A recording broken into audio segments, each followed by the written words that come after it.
मंदिरों के शहर में पीएम मोदी का नाम, सीएम योगी भी लोकप्रिय, भाजपा के जुगल को हैट्रिक की आस।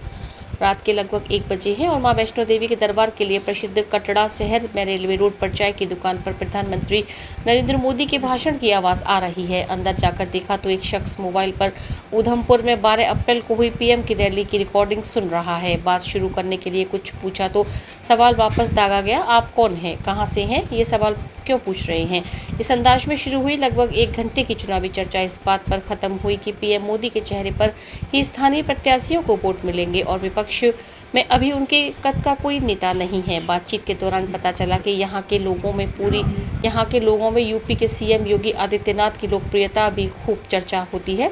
कटड़ा का क्षेत्र जम्मू लोकसभा क्षेत्र में आता है। लगभग 17.5 लाख वोटर क्षेत्र में भाजपा से लगातार तीसरी बार जुगल किशोर शर्मा, कांग्रेस से रमन भल्ला सहित 22 प्रत्याशी मैदान में है। पिछले चुनाव में जुगल किशोर ने रमन भल्ला को भी हराया था। इस लोकसभा क्षेत्र में 4 जिलों की 18 विधानसभाएं आती हैं। इस लोकसभा में जम्मू के अलावा रियासी, शांबा और राजौरी जिले का सुंदरबनी से जुड़ा इलाका आता है। पिछले कुछ समय से जम्मू और इसके आसपास का क्षेत्र भाजपा का मजबूत गढ़ बन गया है।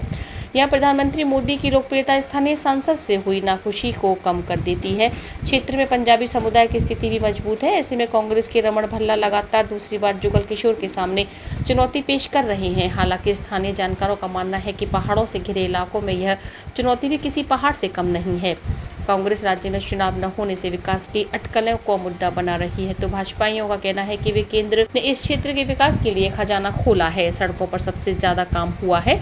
अनुच्छेद 370 पर बटे जल्द चुनाव की मांग। संसदीय क्षेत्र के लोगों की मांग है कि राज्य के चुनाव भी जल्द होने चाहिए। भावला के हार्डवेयर व्यापारी राजेंद्र शर्मा का कहना है कि देश तो आगे बढ़ाइए, लेकिन स्थानीय मुद्दों पर भी बात होनी चाहिए। राज्य में चुनाव होने से विकास तेज हो सकेगा। युवा वीरेंद्र वनोटिया का मानना है कि आरक्षण की नई बनी स्थिति में अनुच्छेद 370 के बाद कोटा कश्मीर का ज्यादा बड़ा है और जम्मू का नहीं। हालांकि इस बारे में ज़्यादा स्पष्ट नहीं हो सके हैं, लेकिन इस बात पर अड़े रहे कि उन्हें इसका कोई लाभ नहीं होगा। साथ ही यह डर भी दिखा है कि बाहर के लोग यहां आकर बस जाएंगे।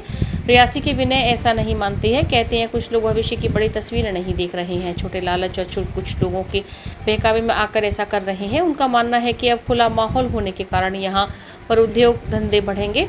टैक्सी चालक राजू शर्मा का कहना है कि नशीले पदार्थों का कारोबार भी यहाँ तेजी से बढ़ रहा है।